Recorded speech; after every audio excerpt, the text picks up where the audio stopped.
Huh? We're live. Red means go. All right.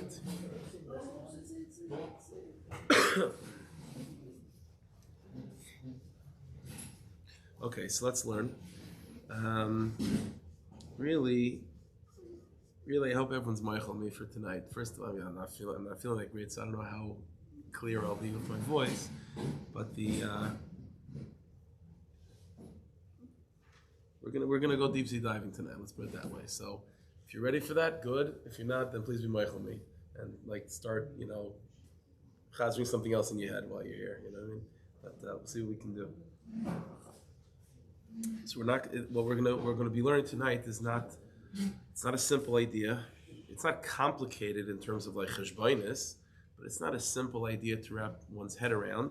But it is a fundamental in Yiddishkeit. It is a very, very, very, very big fundamental yesod in Avodas Hashem in Yiddishkeit, and it's a continuation from what we spoke about last week. And so, by tonight we're still not going to have anything practical yet. So Hashem, next week it'll become more halacha l'maisa avodah day. Okay, so what we started talking about last week was basically in the context of Shavuos. As you know, Shavuos is a celebration.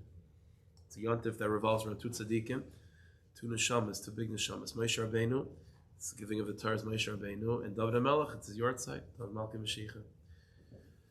And so we were beginning to speak about, and there's another tzaddik that's connected to Shavuos, which is Baal Shem Tov, right? It's your side as well. And so Baal Shem Tov, as we know, as I mentioned many, many times, Moshiach told Baal Shem, Mishifutza Ma'nitzecha Chutza, Tarsa Baal Shem Tov is paving the way for Geula itself. Which means, and this is what we began to speak about last week, is that those two neshamas, Moshe Rabbeinu and David HaMelech, these are not two, when they're just two individual tzaddikim, two individual neshamas, that's great.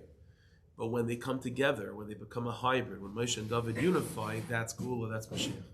And so Shavuos, which is a yontif, Moshe and David, and they're unified together, that is also a yontif that's celebrating the Geula Shlema. And that's why Shavuos is deeply connected to not just a beginning of Geula, but mamish Geula Shlema. Not only the Geula La'asid, as far as it being the yahrzeit of the Baal Shem Tov, the Baal Shem Tov already is the beginning of Geula, but even Shavuos as a celebration of the end of Yetzias Mitzrayim. It also means that Shavuos is connected to Geula. Pesach is Eschad the Geula, Pesach is the beginning of Geula, but it's not fully ripened yet. Shavuos is a celebration of a ripened, fully developed Geula. And just like that's true with Yetzias Mitzrayim, the first Geula, so too that it's a reflection of the final Geula as well. So Shavuos is a yontif that's deeply rooted in the Geula Shlema, and that takes place through the coming of Moshiach, who somehow is a unification of Moshe and David. And that's why Shavuos is Moshe and David. So what we spoke about last week was we were like sort of honing in on how would we define all the different parts, not maybe all the parts, but a lot of the major parts of that neshama that's called Mashiach, Nishmas Mashiach. And if we could, so this was the approach. If we could sort of pinpoint what's the makeup of Nishmas Mashiach, and why is it that through that specific infrastructure called the Neshama Mashiach, the light of Geula comes into the world. So that will not only be, I think, something interesting to know, but it also will tell us something about Shavuos. And more importantly, it'll tell us something about our own Avodah. How do we, if we create that sort of infrastructure in our own lives, then that'll also be a way to bring the light of Geula in our own lives. And so even before the collective Geula takes place for Klal Yisrael, a person has to try to find the Geula pratis in their own lives. And so every single one of us has to be a little Mashiach, right? A little Mashiach in order to allow the light of Geula into our lives. So you have to know what Mashiach is made of. So that's what we spoke about last week. The Nishmas Mashiach is made of two components. It was ultimately it boiled down to a Gemara Sanhedrin. We're not going to go through all the ways to get there, but Sachakal, what it came down to is the Nishmas Mashiach, obviously physically, he's a person that is an anacle of David HaMelech. He comes from Beis David. So that we know. We know his yichus physically. But spiritually, the Neshama Mashiach, who is he? So we saw that the Neshama Mashiach is a combination of two things. A combination of David HaMelech himself, Ish tzemach shemai hu David ba'atzmai, and it's also the neshama of David Sheba Moshe. Now this is something we saw last week from our Chaim HaKadosh, that there are two trees, so to speak. There are two roots of Knesset Yisrael where our neshamas come from. On the one hand, we all come from the Avos Hakdashim, the Avos, Shvatim, and so on and so forth, and we're part of that tree.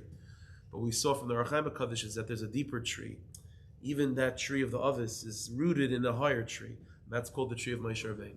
And so every neshama that exists in the world of Klal Yisrael, from the Avos and the Shvatim, and that entire infrastructure of Nishmas Yisrael in that place, also has a deeper root, in a parallel, deeper root in that world of Moshe Rabbeinu. And so David HaMelech, Mashiach Tzidkenu, is a combination of David HaMelech, Gilgal Mamish David HaMelech, who was, obviously David HaMelech was a soul, a very, very big, important neshama of that collective tree of the Avos, Shvatim, and so on, David HaMelech. And not only David HaMelech, we should understand that David HaMelech is not just 1 out of 600,000, right, or 1 out of 100 million, whatever it is. Chazal say that there are 4 raglayim for the Merkava, there are 4 feet for the chariot. Whereas all of Klal Yisrael can be summed up as Avram, Yitzchak, Yaakov, David. And so David HaMelech is not just one yid that happens to be special. There's something very special about Nishmas David. But Mashiach is David HaMelech from that external tree. He's the 4th leg, Avram, Yitzchak, Yaakov, David, so he's David. But Nishmas Mashiach is also David Sheba Moshe. So it's the regular David and also the David of Moshe Rabbeinu. That deeper tree of Moshe Rabbeinu also has a David HaMelech. And that's what makes David HaMelech unique. We saw this from the Gemara Sanhedrin, that Rav, it's all Shach in the Gemara, but Rav said that Lasalavi, the Rosh was going to send Mashiach, and Mashiach is going to be not only David, as the pasuk says that David HaMelech is going to be our king, be our Nasi, but Mashiach is going to be David Acher, another David. And the way we explain from the Chaim HaKadosh, it means David and David Sheba Moshe. So that's the Kli, that's the vessel. You have that Kli, now you can have Irish Mashiach, now you can have Gula. This is this description of there being the neshama of Mashiach set up with its infrastructure, with these 2 parts of David and David Sheba Moshe. And then when you have that, then sort of lights go on and everything gets to be plugged in and everything's gewaldic. It's like you have a lamp and the all the wiring is good, but now you got to plug it in. So you got to first set up the wiring and then you can plug it in. So all the wiring, that's called Mashiach, that's called Nishmas Mashiach, that's called David and David Sheba Moshe. Then you got to plug it in. When you plug it in and the wiring is all set up, it's gewaldic. Now it lights up and everything's great. So that lighting up effect, plugging it into the wall and allowing the light of Gula to then now to be drawn into the world through that infrastructure. In the writings of the Ramchal, that's called, for example, the Keser of Mashiach, the crown of Mashiach. The Ramchal talks about this, how you have there's 2 separate things. There's Mashiach himself, the Neshama Mashiach that we described. But then, like when everything's ready, when he's ready, and the world is ready, and Hashem's ready, then the crown descends upon him. And that crown, that's called the light of Gula itself. And then it comes. Okay, so what we're going to learn tonight is the following idea. Let me give a little bit of an intro to give context of what we're going to do. Whenever I give a lot of intros, it's always like I'm avoiding. It's like I'm trying to find the Pesach a little bit. So it's like this. In the Ksav, in the Kisei Ari, we find the following idea. Nesham, Chazal say it's famous that Yisrael v'Arais v'Kutcher B'Chuchad. The Rabbanu Shloim, Torah, and Klal Yisrael are one. What does it mean we're one? It means that these are three categories that sort of reflect each other, right? Who God is, we don't know, but you can learn a lot about God from Torah, and you can learn a lot about Torah from Klal Yisrael. You can learn a lot about Klal Yisrael from Torah. These things reflect each other. Those nechtzavos, so to speak. These categories. Those 3 dimensions parallel each other. So everything that we have learned, that we'll continue to learn about this inyan in neshamas of Nishmas Mashiach and the Irish Mashiach pulsating through this infrastructure, that has to tell us something of also what's going on in the world of godliness. And so this infrastructure in neshamas, the entire sugya that we just spoke about last week a little bit now, in terms of what Geula looks like in Neshama universe, that has to be seen as a parallel to what's also going on in God universe and what's also going on in Torah universe. And so it has to be seen as again, not just something that stands on its own, but it's reflective of everything that's going on. So that's what we're going to be learning. So again, what we're now going to do tonight is reorient ourselves to talk about the infrastructure I was just talking about last week in the Neshamas of David Sheba Moshe, and when you have that, then you have the light of Geula coming into the world. Let's now translate that in godly terms in the universe of Elikus, okay? And we'll be able to define this better in Elikus. And then Bez Hashem next week, we're going to define the same infrastructure in the world of Torah, okay? And that's where our first practical advice is going to come in of how to serve the Rebbeinu Shalom, how to learn Torah, keep mitzvahs, daven, and so on, in such a way, in such an infrastructure of Nishmas Mashiach and the light of Geula, and then all these three Nekzaves, all these three parallels, we'll be able to have a clear picture of them. Okay, so again, last week was the inyan of Nishmas Mashiach and Geula in the universe of the Shamas. Tonight's going to be that inyan in the universe of Elikus. That's why I said it's deep sea diving, because it's but it should be familiar. Okay, so let's begin. Okay, one last hakdama. Okay, one other hakdama. God Himself, we don't really talk about. God Himself, we don't talk about. So even the highest place, you go all the way up, you climb the ladder to the highest place. It's not God Himself. It's not the essence. It's all about a revelation. It's all about the light, so to speak. Thank you. The light of the Rebbeinu Shalom. How He's willing to show Himself and reveal Himself in reality. Okay.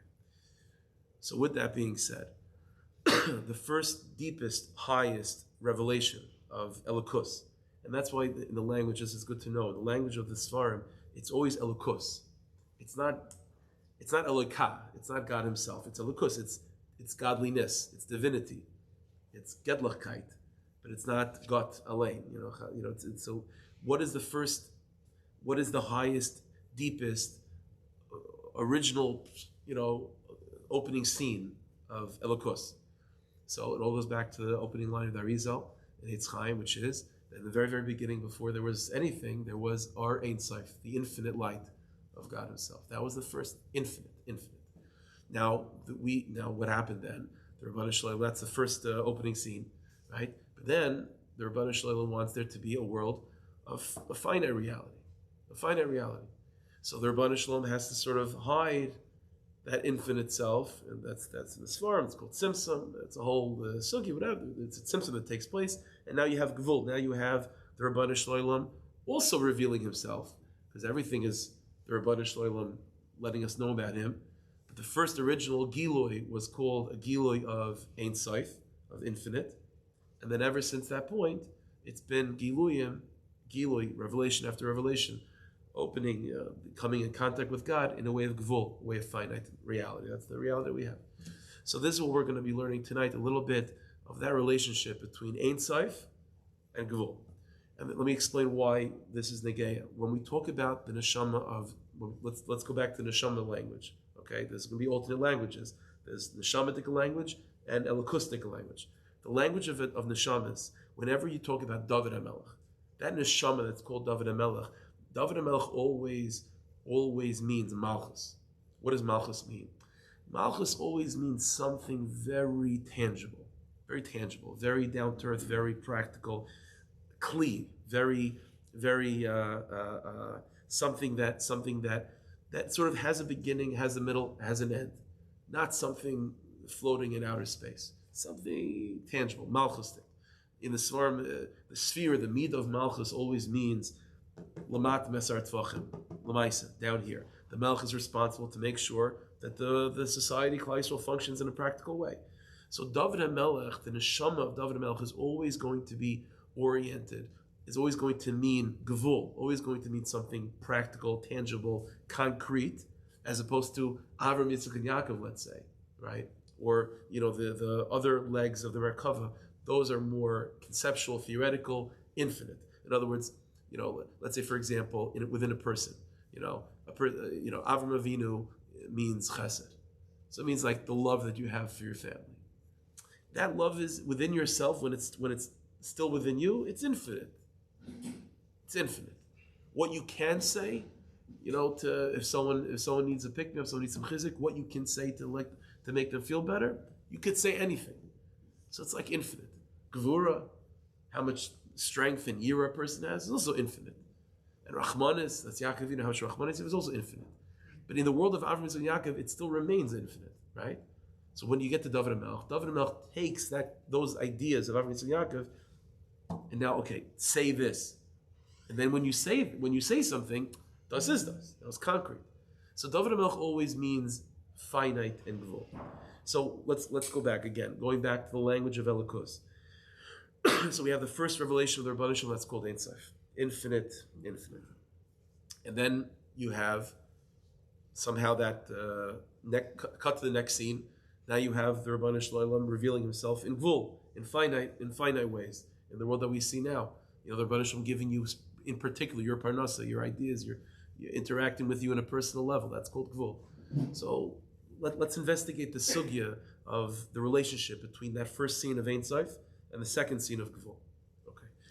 Maramaka number 1. So this is a piece of Klach Pitzchei Chachma. This is from the Ramchal, in one of his major svarim, Klach Pitzchei Chachma. So let's read through it together. Huh? Oh yeah?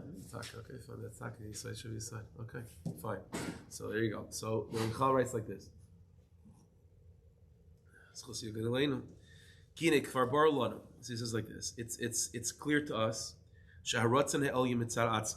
the will of Hashem by himself. In other words, and Hashem's abilities. Again, not Hashem in his essence, but in terms of that first scene. Who built the Tachlis? The Rebbeinu Shalom is infinite. So the Rebbeinu Shalom is infinite, and because of that, Al Kain loy nachshav shabar masha hayachal livrei. The Yaisim is that loy hayachal livrei chas v'shalom. So a person shouldn't think chas v'shalom. It's obvious that the world that we have right now, with all of its specific details, this is as much as God could have made. Obviously not.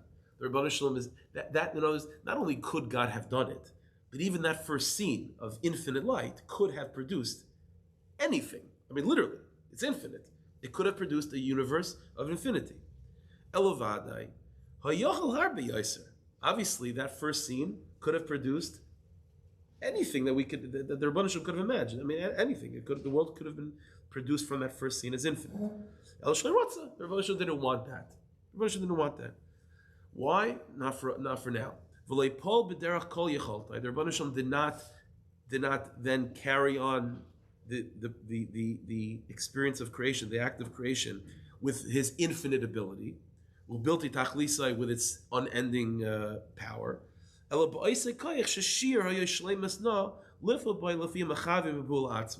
Rebbeinu Shalom decided that despite the fact that the first scene is infinite, the first revelation is infinite, the Rebbeinu Shalom decided that he's going to then go on to create a world with finite koiches, with a finite revelation, because of obviously some purpose that he has in his mind, and this ultimate purpose, it should have a finite world. Whatever. That's the idea. Nimsa. So comes and says Ramchal. Sha'afal pishu bilti tachlis mitzad means even though the Rebbeinu Shalom is infinite in that first scene, in himself, kiviyachol.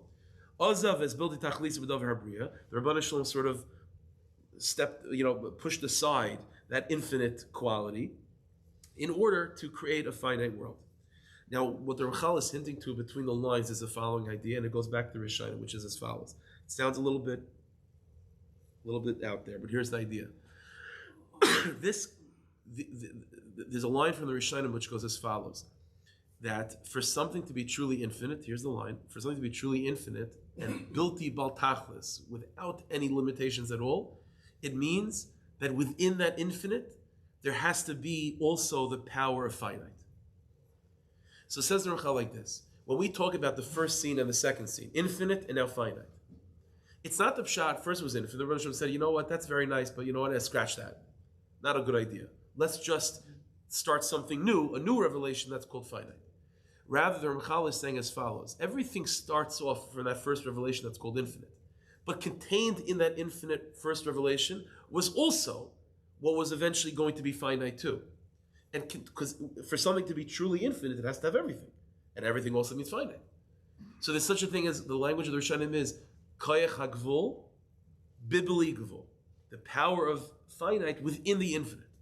So what happened, says Ramchal, really what creation was Rabbanah Shalom first showing all of his cards, not all of his cards, but showing this Indian of bili gvul, of bili saif, of bili tachlis, and then somehow isolating, that's the Nakuda, isolating the koyach hagvul from within that infinite revelation.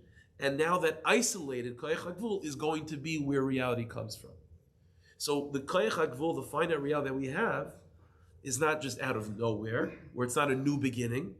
It was an isolated aspect of what was contained initially in that koyach of bili gvul. Right, so Ramchal, Valkei Noimer.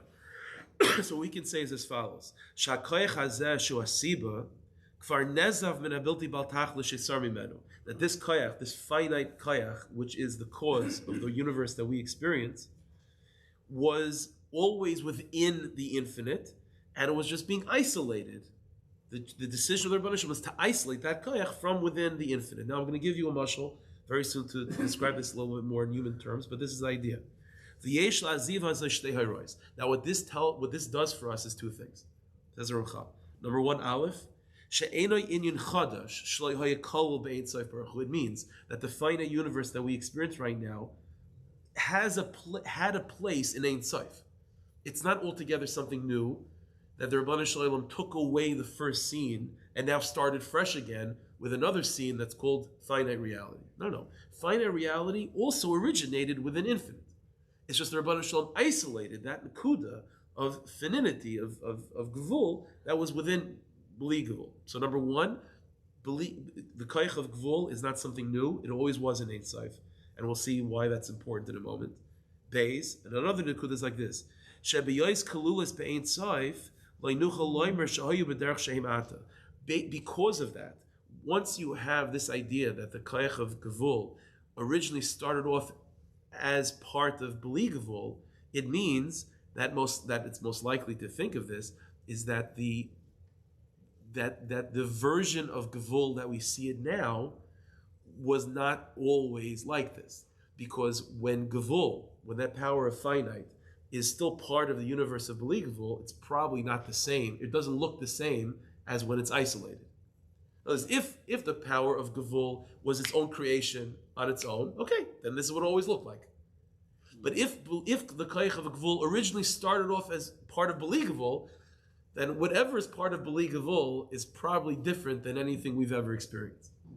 So that means two things. It means that the universe of gvul that we experience now started off as Ein Sof and just emerged out of Ein Sof, or was isolated from Ein Sof. And with that isolation, with that sort of merging out of that ocean of infinity, it also takes on a little bit more of a new dimension to it. Not completely new, but it looks different. Now let me give you a mashal. This is a theory, not theory, but this is theoretical still. So it's not tangible. So let me give you an example, a mashal that they give in Chabad Hasidus to explain this. I'm not sure how much more tangible this is. If you've ever, okay, you have to think about it and sort of like meditate on it to chop this properly. Okay, let's say you're giving a shir. Imagine yourself as a Maggid shir, a Rosh Hashiva, so big, So Rosh Hashiva is not, a big Maggid shir is not just like, saying a shir. Let's say he has a certain Torah, it's on, let's put it this way. Yeah, it's on the schedule, he's going to give a shir, so he has to come up with a shir. So what is he going to do? The Rosh Hashiva or the Maggid shir, the tzaddik, whatever it is unable. Eventually Eventually it's comes the time for the shir at 9:00, so he's there and he's talking. Okay, but that's the final. The words that actually come out of the Rosh Hashiva's mouth, that's gvul. That's finite. Oh, that's a finite universe. The Talmidim are sitting there, they're hearing it. Oh, I hear. These are sentences. There's a pause. There's a comma. There's a beginning. There's a middle. There's an end. Okay, it's a koyach gvul. But that didn't come out of nowhere. There's an origin for where that shear came from. And if you trace the steps, here's how it goes. What really started off was in the mind of the Rebbe was a wordless idea. It really wasn't even an idea that had words to it. It was just a truth in the Rebbe's mind. It's very hard to convey this in words, but it's just an idea. It's just a truth. But then you can't. But like 9 o'clock is coming, and you have to say something. So like you can't just. So then what the Rebbe has to do is to take that wordless truth that he knows intellectually, that even that it's a truth that could explain countless sugyas in Shas, but the Rebbe's not even thinking about sugyas yet. It's just it's an akud of truth. But eventually he has to say a shir at 9 o'clock. So he has to start traveling from that wordless truth in his mind that's somewhat infinite in potential of how to package it to actual words coming out of his mouth at 9 o'clock. So how do you make that? So what's the travel? So what the Rebbe has to do is to begin to be malvish, to begin to clothe that idea and to find different ways how to package it. Like there's a famous story with Chaim Brisker. I mentioned this many times. Chaim Brisker is a kid who was pacing back and forth, and basically Levi finds him like this. Chaim, what's going on? He says, I have a teretz, I just don't have a kash. That's a deep vart. That's a deep vart, because very often in real deep shiurim, that's how it begins really sometimes, where there's a truth, there's a teretz, but you have to find a kasha that it answers. And so the Rebbe, what he does in his mind is he begins to look for kashas. And he begins to look for levushim, for ways to package it. And there's a certain hergish that the Rebbe might feel intuitively of like, I think that sugi is probably a good way to go. And it's all with the objective of eventually finding words to say at 9 o'clock, but he has to get there. And then eventually all the levushim are packaged and it's gevaldik, but it's still not ready to be said over. It's still not ready to be said over. Because now that wordless idea now has an infinite amount of words. So what the Rebbe then has to do is whittle it down and whittle it down and whittle it down till he is able to not just pick the perfect examples or the right sugis or the right kashas, but also but kashas that others can hear and others understand, but also kashas that convey properly the idea without complication. And then what happens is finally, now in the tail end of his mind, so to speak, there's the shir. But even when he has that captured, it still doesn't have all the words that he's going to say. It's still wordless, but at least I'll go upon him it's like you use imagination like an icicle. There's no shaykhs, but let's say you have an icicle and it's like melting, so it's like the drip. It's still it's like holding at the very tip of it. It doesn't drip off. When it drips off yet, that's now a drop of water. But right now it's still an icicle. But Al Kapanim, it's the tail end of the icicle. It already is beginning to take shape as a drop of water, despite the fact that it's still part of the universe of an icicle. That's what happens in the Rebbe's mind, where there is a shear now. There now is a concrete, finite shear, but it's still part of that infinite icicle, of the Rebbe's mind. And it's still therefore able to be manipulated and changed, and even before the Rebbe begins to speak, he could change it in his mind to take off that lavush, take off that kasha, and replace with that kasha, because it's finite, but it's still not. It's still attached to the icicle. But then what happens is then the Rebbe actually begins to talk, and then when the Rebbe actually begins to talk, it means the droplet of water is now detached from the icicle, and thus is thus, and you can't get the words back, and that also comes with a process of constriction, where it's like even when the words even after the formulation of the shir, as it is in the end of the Rebbe's mind, but it's still the end of the Rebbe's mind. So it's still different than what the Talmud is able to receive. And eventually when the word comes out, the Talmud hears the words as the Talmud is able to hear it. And it parallels, it certainly looks similar to what it was as the tail end of the Rebbe's mind, but it's not the same. It's not the same. But this is the process that goes on. This is a classic Moshe Chabad. So it's a little it's a little bit heavy. But you can think of this also. That's in terms of ideas. You can also have the same dynamic in terms of emotions. That emotions is the same thing. A certain feeling of love, a certain feeling of being emotionally charged, and you don't even know what that means or how to articulate it, and it's not going in any particular angle, but just a person's on fire with something, and so then in their mind they begin to sort of find a target for that feeling in a good way. You find a target for that feeling, and then when you are able to even articulate it in your own mind, what you feel towards that person, let's say you love or that you care about. So now the feeling has first started off as wordless and without a vessel, and now you found a vessel, you found words to contain it, but it's still within your own heart and mind. So it's still infinite, and it's still more than the person can hear. And then you actually go to the person and try to articulate your feelings to them. And so what you articulate should, reflect the words that you have in your head. But we all know that it's not going to be the same when they hear it as what you mean. It's just, it doesn't work like that. So we have this idea, this is what the Rachel is talking about. So you have finite reality. You have finite reality. Finite reality, by the Rebbeinu Shalom, it means like the actual shir that comes out of his mouth, kaviyachol. Yehi ar. Tad she'aretz, na'asa adam. These are the words, that's the shir that the Rebbeinu Shalom says. But it says Rachel, but it didn't come out of nowhere. It started off as Ein Sof. And it starts off as Ein Sof, it means that, like the Rachel says, it means that there was also a version of that world of Gevul within Ein Sof. Just like the tip of the water at the end of the icicle. There was a Yehi Ar statement of the Rebbeinu Shalom that existed in that first sentence of Bereshis Bar Elikim that's infinite. There, contained within that is also the finite statement of Yehi Ar, but it's still hanging at the edge of the icicle. And then the Rebbeinu Shalom actually says Yehi Ar, and it's like, okay, now it's sort of reflective of what that statement was inside the world of infinite, but it's not the same. This is the idea. So the way of creation. So here's the idea. The way of creation is that things start off as infinite, but contained within that world of infinite is the potential of finite, and then that finite kayach is isolated, but still within infinite, just like the tip of water at the end of the icicle. It's isolated, but still within infinite, and then it actually emerges onto the scene of reality, and we see the finite world. That's the process of creation from above to below. Here's the chiddush. Because of this, what is the purpose of creation?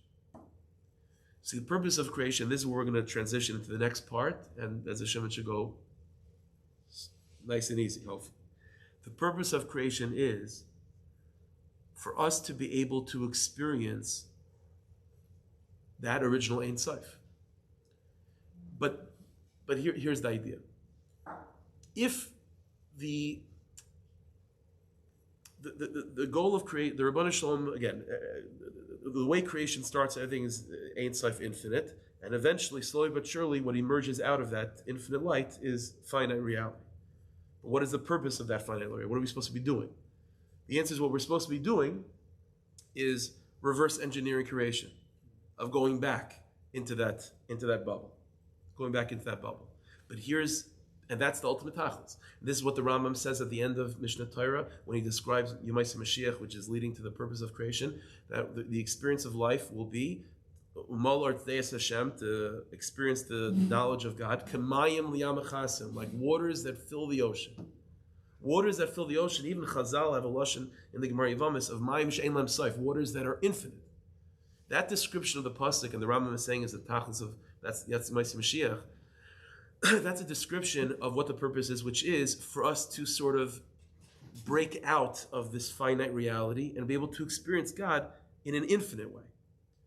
But here's the nakuda. Here's the question the first one deal with, and I'll circle back in a second.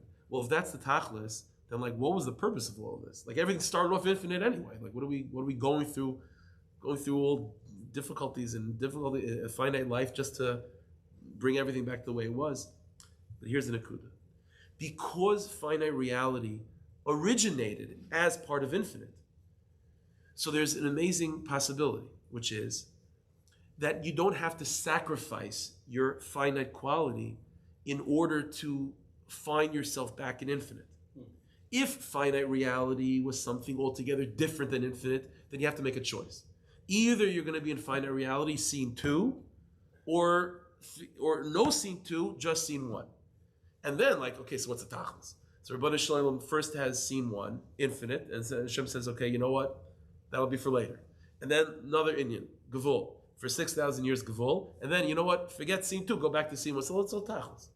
The answer is, the tachlis of creation is for a universe to work through the inyan of Gevul and to solidify what it means to be a Yid in a finite way, in a way Shmirsa Mitzvahs, Dikto Gadol, in specific ways, to have a real sense of your identity, to have a sense of self in a holy way, to have a strong, healthy, holy Dikka Gevul.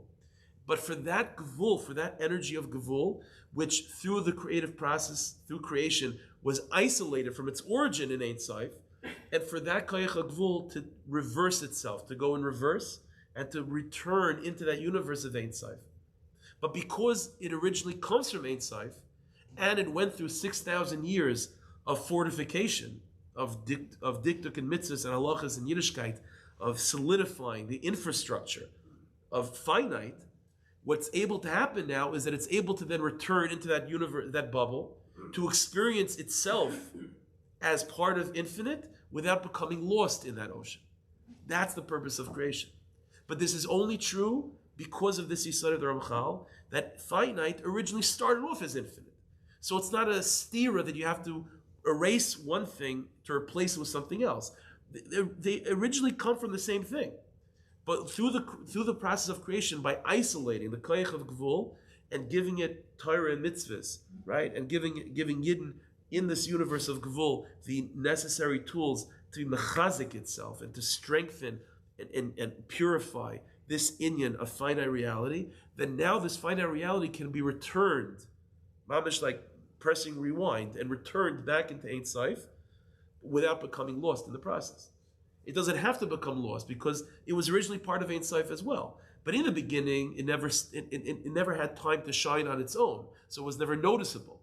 But by the time you know, like if you could imagine, it doesn't work like this in physical terms. But if you could imagine the shear coming out of the Rebbe's mouth and the Talmud hearing it, if the Talmud hearing that shear, like there is now a path for the Talmud to sort of get back into that wordless concept in the Rebbe's mind, because there was a clear process of how that wordless truth in the Rebbe's mind eventually turned into that shear coming out of his mouth.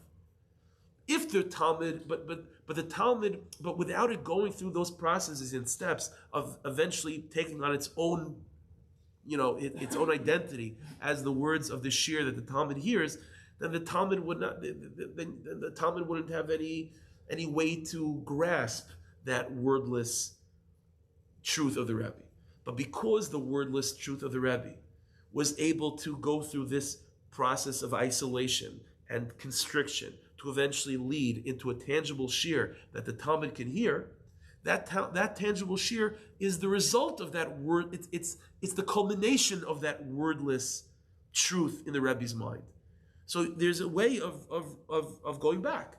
And this is in fact what Chazal say. Chazal say that like koyim ina shadaita derabe ad mem shnin, that when a person is a Talmud of a Rebbe, after 40 years you could reach the madriga of your Rebbe. So what does that mean? I'm sitting by the shear. I chap exactly what he's talking about. It doesn't mean what after 40 years, like it's just the kasha, the shear was so difficult. Only 40 years I chap it. That's not true. You chap it right away. So what does it mean after 40 years you're finally oimid al das Rabbi? You finally get what your Rebbe was talking about. The answer is, you got right away the words that came out of his mouth. What the Gemara is saying is, but after 40 years, you can return to that wordless space in your Rebbe's mind where you're like the Rebbe himself. What happens over 40 years? After 40 years, you take what you became through those words that the Rebbe said, and you fortify yourself, mechazik yourself, and you can travel backwards. You could go back into the icicle, where now you're the icicle. But because you spent time as a droplet outside the icicle, despite the fact that the droplet came from the icicle, you could go back to being the icicle and still be you in the icicle. And this is what it means that the Talmud, after 40 years, becomes the Rebbe. That's not by listening to more shiur per se.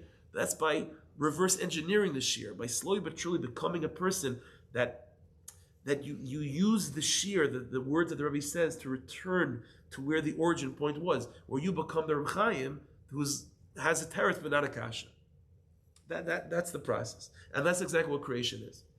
So, in other words, let's translate this in neshama terms. The ultimate gula is what? The ultimate gula is Ein Sof, is infinite, is that original scene one to return to reality. But the only way how that's possible is if we have something in infrastructure that allows for the finite world that we have to see itself as still true, but yet at the same time a path back through infinite. That's what you need. Again, you need two things. You need the finite quality to be strong in its own right, otherwise it will get swallowed up in that ocean of oneness, of infinity, and there's no Talmud anymore. So you need a Talmud to be strong and to have a sense of self. You need so let's give the example of the Talmud. After those 40 years, that Talmud better have his own Torah, and that Talmud better have his own shiurim and his own chidushim. And now, after having his own chidushim, obviously based on everything he received from his Rebbe, all the chidushim that he came up with in his own life is fortifying who he is as an individual, but yet at the same time knowing that everything he is as an individual can find its roots and its source back in that icicle of the Rebbe. And so after 40 years, he's able to return into that space of the Rebbe's mind, but not completely lost in it because he spent 40 years developing himself as well. And so this is what goes on with Gula. The Rebbeinu Shalom with Moshiach wants to reveal that first scene. But in order for that to happen, we need two things. We need this world, the world of Gevul, to be stark and strong and holy and pure and good. But we also need at the same time the world of Gevul to see its origin in that world of infinite. And when it has these two qualities of knowing what it is, stark, but also at the same time knowing where it comes from, stark, then you could experience Ein Sof. You could become lost in your Rebbe if, number one, you're a very strong individual person with your own Chidusha Torah, and knowing deeply that everything you have is actually, and you could draw a path where it's all coming from your Rebbe. When you have those two things, then you could eventually, then the Rebbeinu Shalom will allow you to be your Rebbe. Finite is the infinite. Exactly. That's exactly it. The finite becomes the infinite without losing its quality of self. In other words, to capture in the following words, that the ultimate goal is for us to be able to be typhus, to capture what's be'etzem incapturable. That's Gula. In order for Gula to happen, therefore, Mashiach, the infrastructure has to be David and David Sheba Moshe. What does David mean and what does David Sheba Moshe mean? David always means Malchus, it means practical, it means das is das. David means the shear that came out of the Rebbe's mouth. David Sheba Moshe means what the droplet of water is at the tail end of the icicle, or what let's keep the Mashalom, I guess, the same, right? Okay, let's be consistent. David means the droplet of water when it's off the icicle. David Sheba Moshe means the droplet of water when it's still the tail end of the icicle. David means the shear that comes out of the Rebbe's mouth, that's captured on recording. David Sheba Moshe means the shear as it's organized in the Rebbe's mind, the tail end of the Rebbe's mind. Mashiach himself has to have these two qualities: stark sense of self, that's David, but also an intimate knowledge of where he's coming from within Ein Sof, that's called David Sheba Moshe. You have that, then you can have Gula. And this is the secret of Gula, of reverse engineering creation without losing creation. Now take a look at some of the Marmakaimis. We'll run through it quickly now. So take a look at Marmakah number 2. This is a piece from the Pischei Sh'arim. Pischei Sh'arim was Rabbi Yisrael Zechaver. He was a Talmud of the Vilna Gaon. So despite the fact that he was coming from the base medrash of the Vilna Gaon, his style is very Ramchal, very from the base medrash of the Ramchal. It's a side issue. It's an interesting thing. There's a big debate amongst the Talmidei HaGra whether the way of the Gra was the way of the Ramchal, or was it something else? So everyone knows that the Ramchal held the Goyen held the Ramchal in the highest of esteem. But in terms of his approach in Kabbalah, that's a matter of debate. But the Pischei Sharm, who was a Talmud of the Gra, certainly goes with the Ramchal and certainly would hold the Goyen as well, was like that. But this is what the Pischei Sharm writes. The purpose of creation ultimately is for us to experience the shleimus of Hashem, so to speak, meaning habilti bal tachlis. Scene one, the infinite power of God. Sheshir machshavtai shetzarich lezeh hatzimtzum v'ashir. Just the Rebbeinu Shalom decided for us to be able to experience that initial scene, that light of infinite, in a way that doesn't overwhelm us. So we have to go through, thousands of years of finite of the finite kayach of that droplet of water being isolated, with all the avodah that's required in that finite space. B'gdei b'chira v'avodah, by going through, we have free will, we have avodah. And once that droplet of water is fortified stark, after years of avodah and choosing well and tshuva and so on, now it could now be given the path back to infinite without becoming lost in that ocean. Then it will return to that place of good and that place of Ein Sof. But it has to have the two ingredients. It has to be stark within itself, and it also has to be given the direction of how to find itself back to Ein Sof. That's David and David Shabbat Moshe. Another Maramakim. Let's skip to Maramakim number 4. So this is I've quoted this in you before. This is from Maimer Shnei Ma'aris. This is from or the great Chassidim Tzedek Tzedek Rav Parcher. So he says like this: V'gam b'zeh yesh l'schakas. So he's talking about this idea that La'asalavai, like what Mamash with the Pischei Sharm mentioned, or the Ramchal as well, that La'asalavai, the Tachlis is for us to go back to that first scene of Ein Sof. So he said like this: you could think about it. Im lo yeh az shum zikaron l'mashaya mitzias ha'olamis. Does that mean that we won't remember anymore what it was like to be finite? Mamish, like delete everything of scene 2 was like just like a game? Or does it mean that when we go back to that original scene of Ein Sof, maybe there'll still be some purpose of the fact that we just went through thousands of years as in finite reality? Like, so which one is it? Is it just like go delete mamish, or somehow it's still purposeful? So he says what we received. This is going from the way of the Baal Shem, but as you just saw, the Ramchal, the Goyen, it's the same thing. The Baal Shem Tov said the following thing: "Beperish u'bezel loshem." So this is the Kabbalah that we have for the Baal Tanya going back with this mashal. Kamashal shemin chavis yayin achas. Let's say you have one big barrel of wine. Shavchu l'kama kelim, and they took that wine and poured it into many different cups, many different kelim. Lavanim, adumim, cups of different sizes, different shapes, different colors, the kama gavanim. Now, fine, and a good connoisseur knows that because of oxidation and different types of kalim, every wine comes from the same place, but once it's in a different cup, it tastes different. So he says, well, then what do? Then you take all those cups, then you put it back in the barrel. So then what happens? A good nose and a good taste will be able to tell. When the guy drinks from the barrel, they say, it's coming from the one barrel, but this drop came in between, was in this type of cup, and this drop in between is a different type of cup. So you see, even though you go back to the same place, you still have an identity from where you came from. And so this is the avodah. This is what Gula means.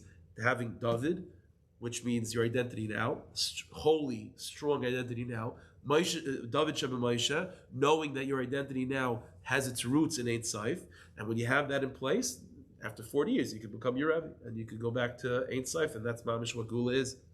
Take a look at, just to finish, let's take a look at Maramakim number 6. So this is the Rambam, again, the Rambam towards the end, actually the end of Mishnah Torah, Hilchos Malachim. So this idea of what we're talking about, of a Geula being part of Ein Sof, but still retaining an identity of Gevul to experience that, and that requires a path. It all comes back from this Ramchal, which is that Gevul started off as Ein Sof. Because again, remember, if Gevul was something different than infinite, if infinite did not contain, at least potentially, that which is finite, then you can't mix the two. Then you have to make a choice, either infinite or finite.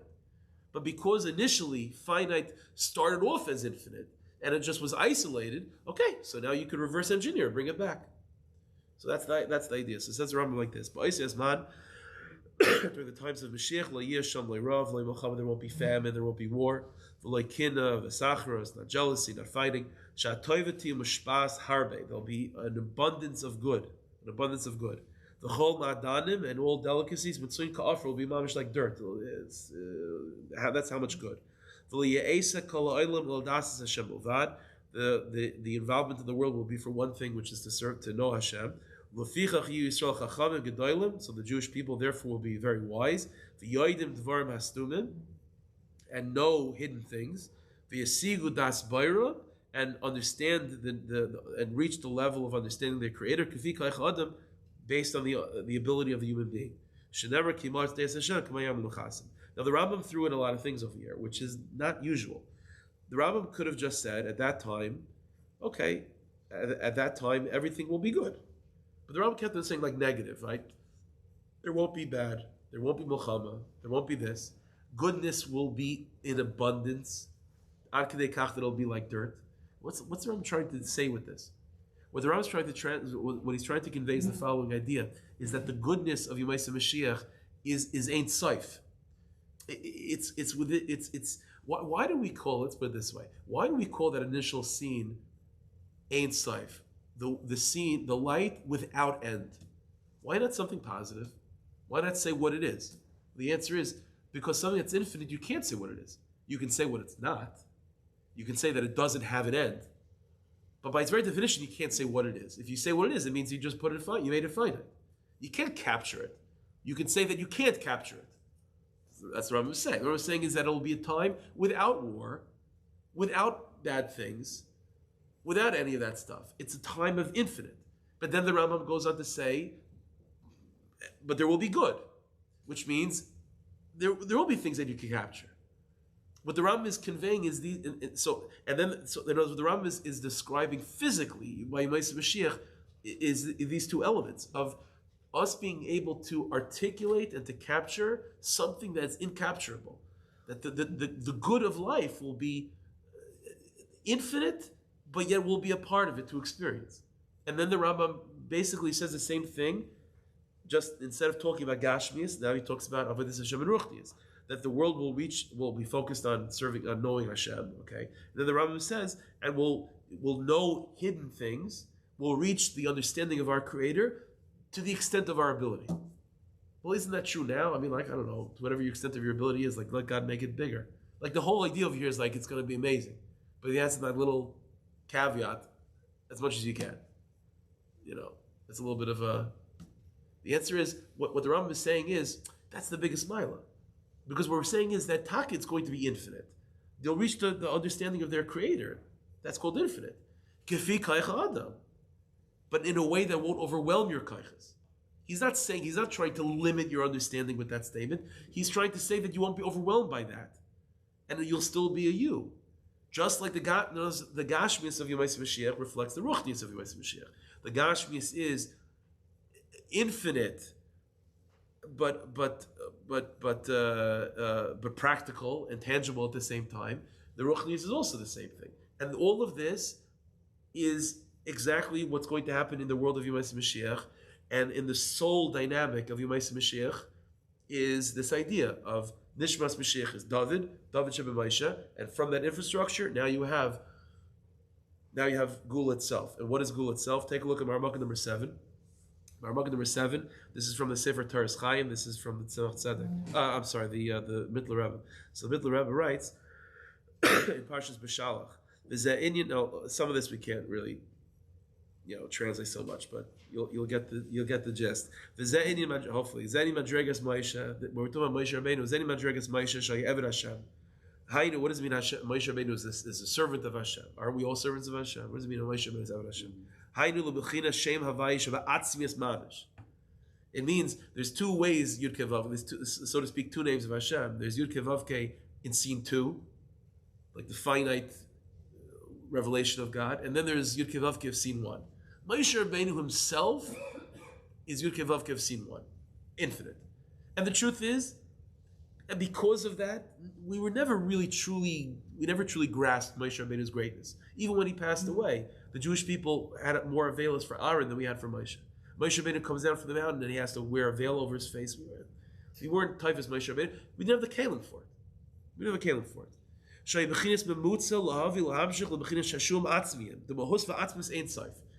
Nishmas Moshe Rabbeinu himself is custom made to be the vehicle through which the essence of infinite it comes into reality. But poil mamish shalmal ben hakavana b'tam, more than kavanas, more than reasons, infinite. That's why Moshe Rabbeinu is the one that gives us mitzvahs, and mitzvahs you can fulfill whether you know what you're doing or not. See, if you think about it, if the light of God that Moshe Rabbeinu is bringing to us is a finite light, then the Yiddishkeit that should be produced from that is a Yiddishkeit that should be graspable and should depend on your graspability. So how is it possible that you could do a mitzvah without kavanah in your yaitze? The answer is because Moshe Rabbeinu brought to us a Yiddishkeit that's coming from an infinite place. So you can't grasp it anyway. So it's not, now you have kavanah. So you have kavanah to be yaitze kriyishma. You think you know what kriyishma is. You don't even know what kriyishma is anyway. If you have kavanah, you know what kriyishma is. So it's an afkavina. Not chas v'shalom, you should still have kavanah. But the etzem mitzvah is ingraspable anyway. Moshe Rabbeinu, why is Moshe Rabbeinu the one to do that? Because Moshe Rabbeinu is coming from that place in the Neshama language. Again, all these parallel dimensions. So in Elokus language, we have three qualities, right? You have infinite, you have finite as the tail end of infinite, and you have finite isolated from infinite. But still containing it. So in translating that in a Shama language, you have the following. Infinite means Moshe Rabbeinu himself. Finite, isolated from the drop of water, detached from the icicle, that's David. The droplet of water, at the end of the icicle, that's called David Sheba Moshe. So you have infinite, you have finite, Sheba infinite, that's David Sheba Moshe, and then you have finite itself, that's David. So what we're seeing over here is, if you want to capture what Gula is, it means you have an infrastructure that's called David and David Sheba Moshe, and what's revealed through that? Moshe Rabbeinu himself. So Moshe Rabbeinu himself is the light of Gula. Moshe Rabbeinu himself parallels the infinite light of God that's able to be experienced once you have a stark David and David Sheba Moshe. And that's what makes, and that's what we're waiting for. Moshe Rabbeinu is ready. Infinite is ready to come, right? It's ready to be built. What we're waiting for is David to be stark and David Sheba Moshe, huh? Yeah. You need the finite to be healthy and strong within itself, and also to find its path into the infinite, and then Moshe Rabbeinu is there anyway. Now that's where he ends off. The Nims to the last line. Shebechinas Moshe l'mal bechinas madregas Moshiach. Means Moshe himself is higher than this, because Moshiach is David and David Sheba Moshe. But Moshe himself is Arish Mashiach, is the Kesser, the crown. That's Moshe Rabbeinu himself. So we have now the infrastructure of Gula in the Shema language. We have it in Elokus language. And the only thing we're missing now is the infrastructure of Gula in Avodah language, in Torah language. So that's what we're going to see next week. What does this look like in Avodah Hashem to have a David Sheba Moshe, and when you have that, to allow Moshe Rabbeinu to be revealed through that. So what does that look like in davening and learning and mitzvahs? And that'll be that'll explain to us what Avodas Hashem that's Gula oriented looks like. That's the Avodah. Okay. You made it. Okay. Shkayach.